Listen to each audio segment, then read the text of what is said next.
Friends, आज नए महीने की शुरुआत हुई है। सो आज हम लोग नए जोश और जुनून के साथ आज 1 जून का करंट अफेयर पढ़ेंगे। पहला इसमें कोटेशन दिया गया, संघर्ष ही जीवन का क्या है, सार है। इसके बिना कोई सफलता नहीं मिलती है। तो संघर्ष हमेशा करते रहना चाहिए, संघर्ष से घबराना नहीं चाहिए, हमेशा पॉजिटिव सोच रख के और स्मार्ट तरीके से मेहनत करके जीत हासिल की जा सकती है। अब हम लोग कल के क्लास का रिवीजन करेंगे। हाल ही में जारी आंकड़ों के अनुसार वित्तीय वर्ष 25-26 में भारत का समुद्री खाद्य निर्यात, जो भारत का समुद्री खाद्य निर्यात है, सी फूड एक्सपोर्ट, कितने रुपये के सर्वकालिक स्तर पर पहुंच गया है? तो 72,325 करोड़। 72,325 करोड़ के सर्वकालिक स्तर पर पहुंच गया है।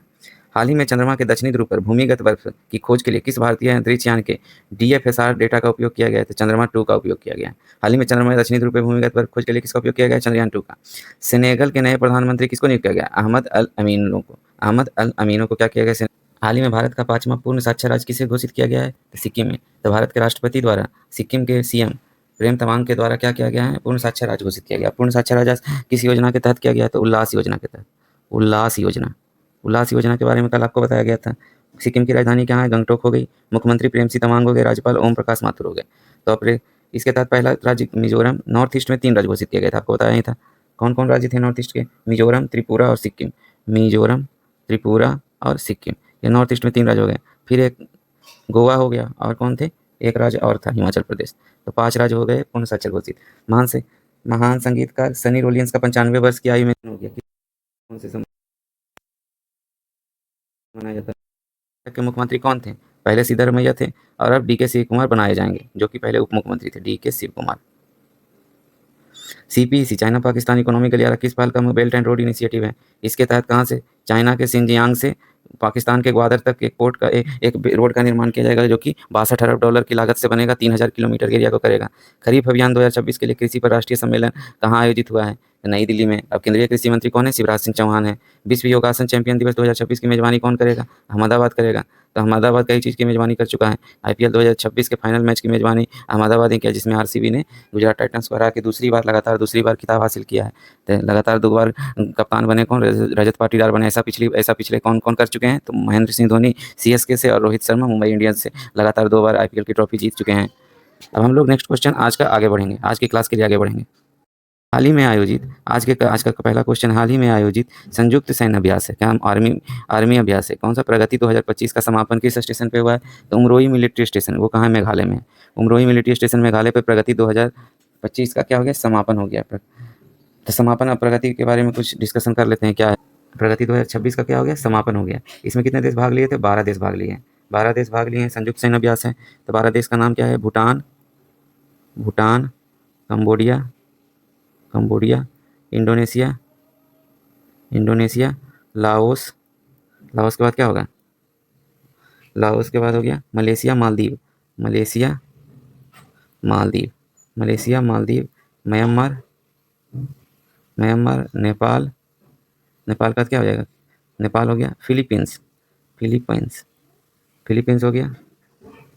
फिलीपींस कितने देश हो गए? 4, 5, 6, 7, 8, 9। फिलीपींस और श्रीलंका, वियतनाम और Seychelles.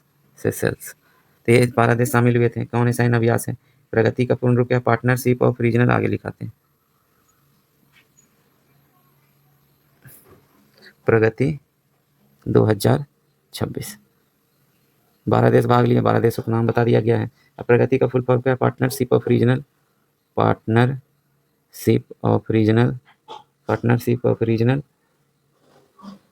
Army for growth and transformation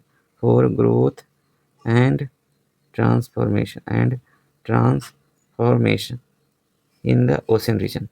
ये हो गया प्रगति 2026 का। 12 देश, इसका ज्वाइंट ऑपरेशन, जब ज्वाइंट ऑपरेशन होगा तो क्या होगा? उसके समन्वय में सुधार करना है। इसका जो उद्देश्य है, ज्वाइंट ऑपरेशन जब होगा, समन्वय में सुधार करना है। प्रशिक्षण के घटक इसके क्या है? आतंकवादी विरोधी, काउंटर टेररिज्म पर भी केंद्रित होगा। मेन काम क्या है? काउंटर टेररिज्म पे केंद्रित होगा। काउंटर टेररिज्म पे केंद्रित होगा।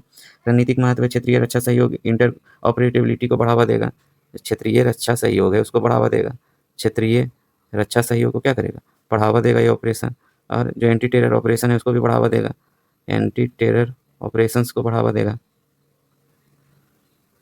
वही चीज़ इसमें दिखा गया है। परिचय कहाँ शुरू हुआ? उमरोई सैन्य स्टेशन मेघालय में। किसके द्वारा शुरू किया गया? भारतीय सेना के द्वारा। शुरुआत हुआ 20 मई 2026 से। हिंद महासागर क्षेत्र में क्या है? विकास और परिवर्तन के लिए सेनाओं के 12 मित्र देश हैं, अभी बताया गया था। कौन-कौन देश हैं?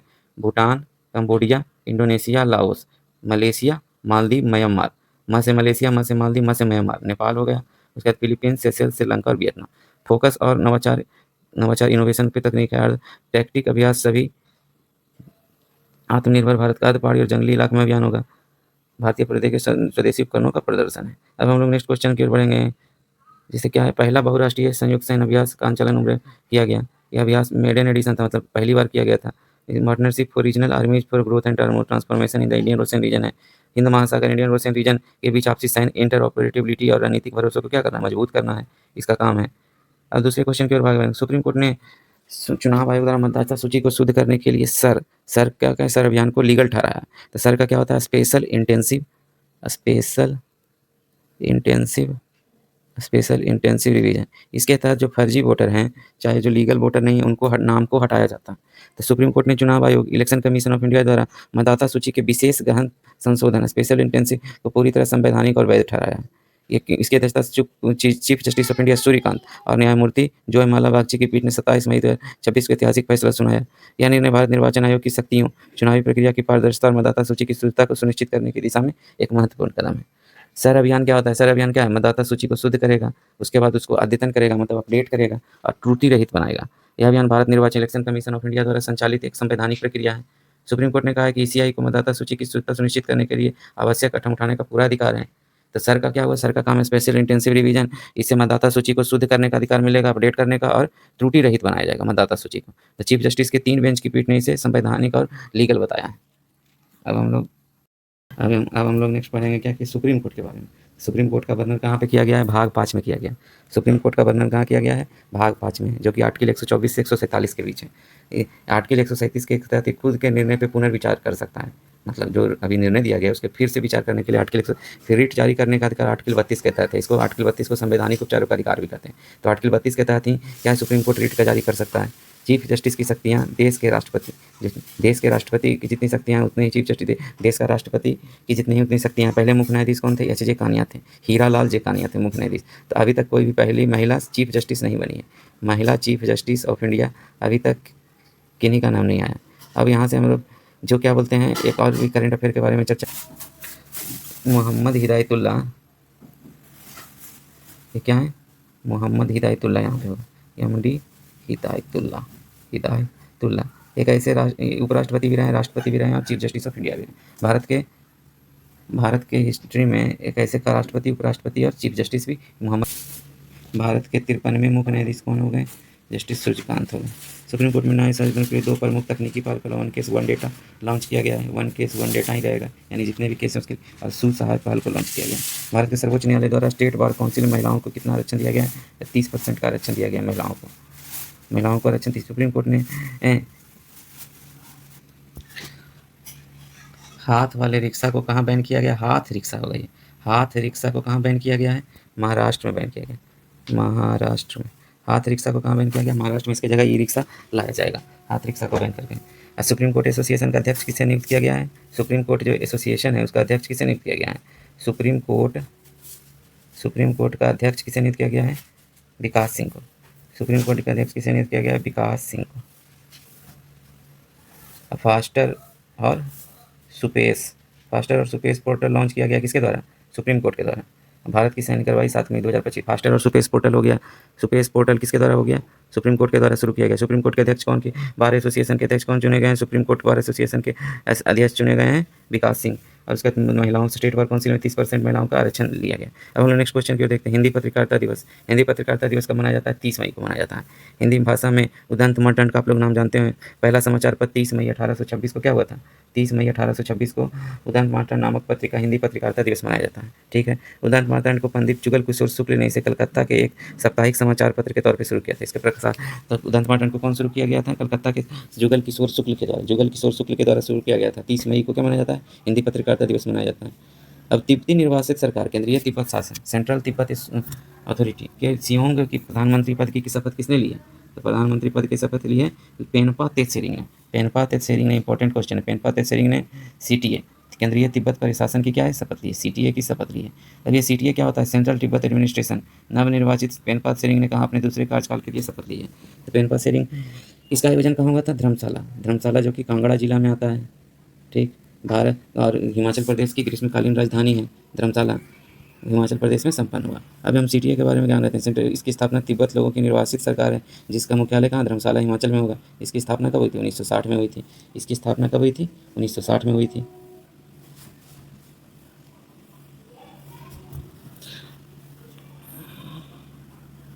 और ये तिब्बत सरकार इन एग्जाइल है, तिब्बत से एग्जाइल है, जिसे दलाई लामा द्वारा संचालित किया जाता है। ये दूसरी बार प्रधानमंत्री के रूप में चुने गए हैं, शपथ करा। अब तिब्बत की वास्तविक परिस्थिति क्या है, तिब्बत वर्तमान में किसके नियंत्रण में, चीन के नियंत्रण में। वर्तमान में किसके नियंत्रण में, चीन के नियंत्रण। चीन इसे आधिकारिक रूप से तिब्बत ऑटोनोमस रीजन कहता है। तो तिब्बत जो है चीन में है, देखो तिब्बत है। यह क्षेत्र पीपल्स रिपब्लिक ऑफ चाइना का एक स्वायत्त क्षेत्र है। वास्तविक प्रशासन, सुरक्षा, सेना, नीति निर्माण चीन की कम्युनिस्ट पार्टी के नियंत्रण में। यानी तिब्बत पर वास्तविक नियंत्रण किसका है, चीन का है। सिटी है। केंद्रीय तिब्बत प्रशासनिक इसे निर्वासित सरकार भी कहा जाता है, हिमाचल प्रदेश में है। लोकतंत्र प्रक्रिया की संरचना तिब्बत में क्या होता है, विधायिका, उसके बाद कार्यपालिका और न्यायपालिका। अब दलाई लामा द्वारा क्या है, 14वें दलाई लामा ने लोग तिब्बत समाज का लोकतांत्रिकरण करके क्या किया था, इसमें इतिहास के बारे में चर्चा किया गया, लोकतांत्रिक सुधार कैसे किया जाएगा। दलाई लामा द्वारा सत्ता का त्याग, 14वें दलाई लामा ने तिब्बती समाज की लोकतांत्रिक कैसे गुजारा, 2011 में स्वेच्छा से अपने सभी राजनीतिक और प्रशासनिक अधिकार लोकतांत्रिक रूप से निर्वाचन नीति को सौंप दिए।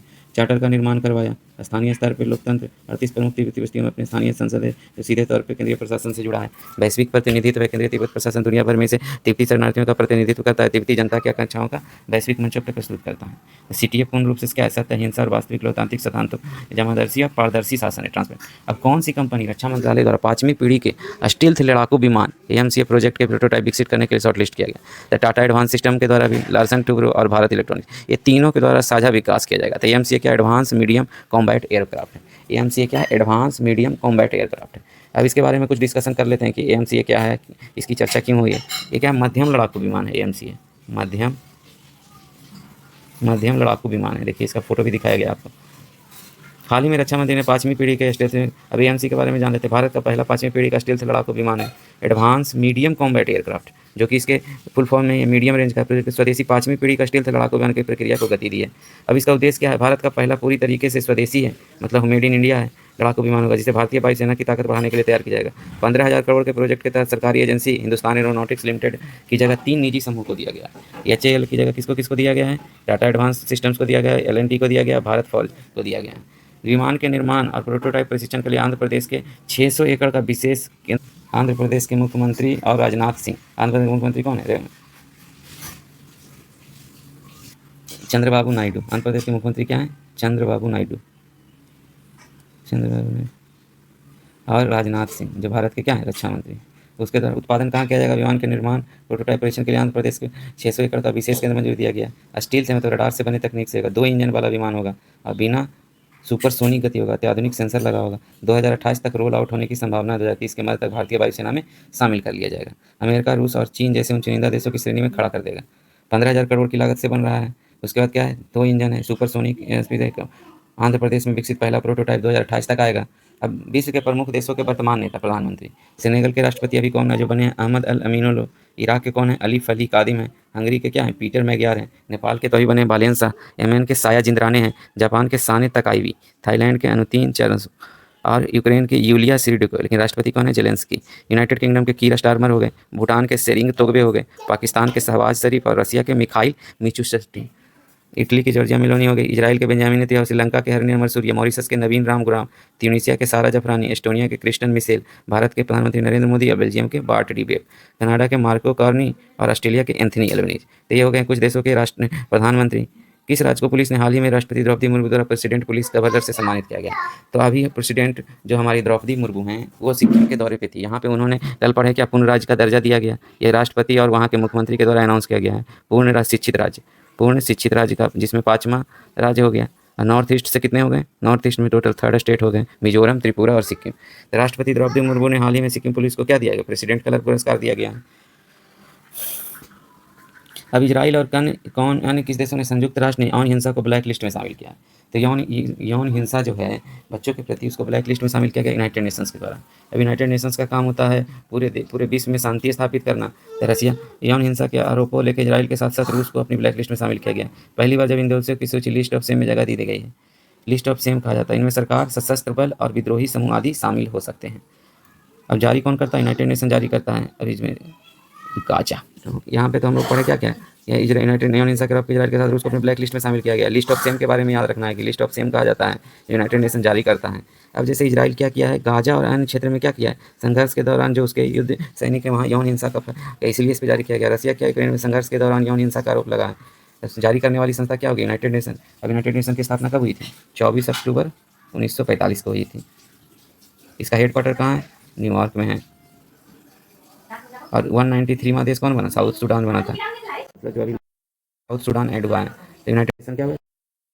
तो सूची का नाम क्या है? लिस्ट ऑफ सेम हो गया।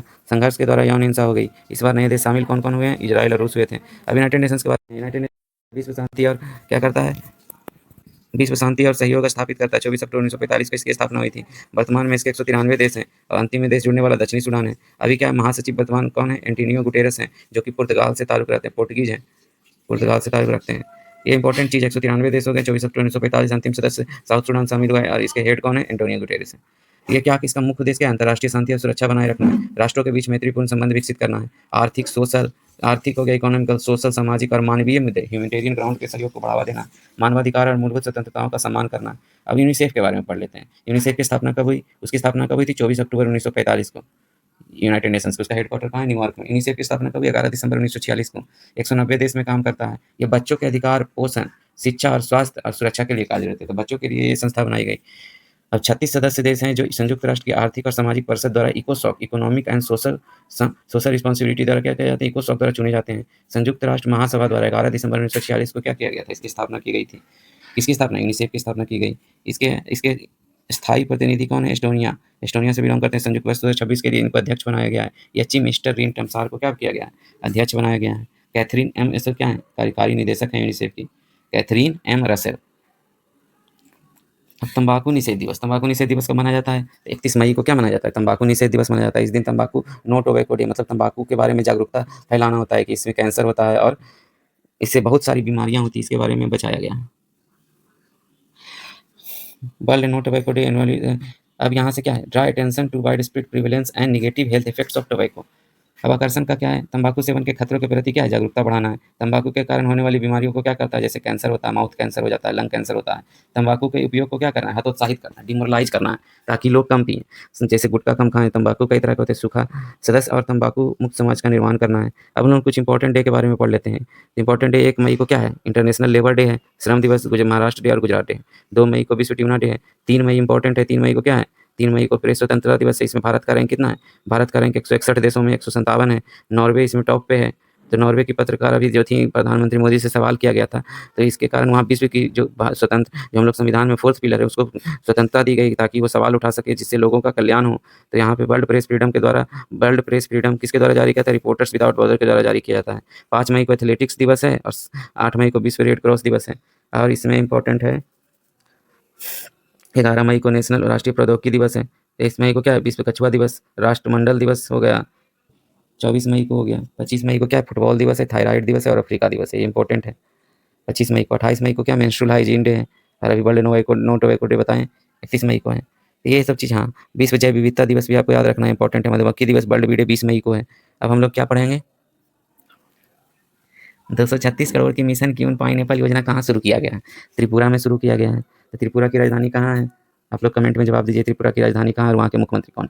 तो मिशन क्वीन पाइनएप्पल की योजना के बारे में शुरुआत किया गया, जो कि 236 करोड़ त्रिपुरा सरकार की योजना है। राज्य में क्वीन पाइनएप्पल की खेती को क्या करना है? बढ़ावा देना है, जिससे किसानों की आय बढ़ेगी, तो पाइनएप्पल का उत्पादन में अग्रणी बनना है। अब मिशन क्वीन पाइनएप्पल, त्रिपुरा में अनानास उत्पादकों, किसानों की आय बढ़ाने, उनके फलों को इंटरनेशनल स्तर पर प्रीमियम ब्रांड बनाने और राज्य की ग्रामीण अर्थव्यवस्था को क्या करना? मजबूत करने के लिए शुरू किया गया। यह मुख्य रूप से त्रिपुरा राज्य में लागू किया जाएगा। यहाँ का क्वीन पाइनएप्पल बहुत प्रसिद्ध है और इसको 2018 में क्या किया गया था? इसको जीआई टैग का दर्जा दिया गया था, जियोग्राफिकल। ये कितने वर्षों के लिए दिया जाता है? तो 10 वर्षों के लिए दिया जाता है। हालांकि इस 3 वर्षीय प्रोजेक्ट की शुरुआत आधिकारिक तौर पर नई दिल्ली में केंद्रीय मंत्री त्रिपुरा के मुख्यमंत्री की उपस्थिति में की गई है। अब इसके क्या होगी? किसानों की आय में वृद्धि होगी। ठीक है, किसानों के अनाज की कीमत 6 से 10 रुपये किलो मिलती है। इस योजना के जरिए किसानों को अंतर्राष्ट्रीय बाजार के अनुसार प्रीमियम दाम दिलाना मुख्य लक्ष्य। ग्लोबल ब्रांडिंग होगी, फलों की बर्बादी को रोकना होगा, अनाज के कचड़े से कमाई होगा। तो इसके तहत क्या होगा? यही सब है 236। अब त्रिपुरा की राजधानी अभी आपको बताए थे अगरतला है। मुख्यमंत्री कौन है? मानिक साहा है। राज्यपाल है एन रसन रेड्डी है। अब त्रिपुरा का मैप दिया गया है। तो त्रिपुरा के मैप के बारे में दिया गया है। अब पंचायती उन्नति सूचकांक 2000 में त्रिपुरा को शीर्ष प्रदर्शन करने वाला राज्य घोषित किया गया है।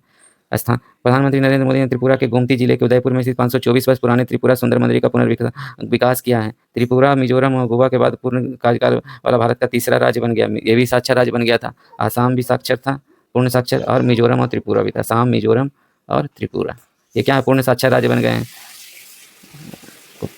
भाषा कौन सा है, बांग्ला है, कोपरो का अंग्रेजी है, त्रिपुरी है। अब हम लोग नेक्स्ट क्वेश्चन की ओर आगे बढ़ेंगे। राष्ट्रीय स्वास्थ्य लेखा, जिसको नेशनल NHA बोला जाता है, नेशनल हेल्थ करेगा ना, national health authority, national health authority. अब नेशनल हेल्थ अथॉरिटी क्या है, राष्ट्रीय स्वास्थ्य लेखा किस मंत्रालय द्वारा जारी किया जाता है, तो स्वास्थ्य एवं परिवार कल्याण मंत्रालय द्वारा। अब इसके मंत्री कौन है, आप बताइए।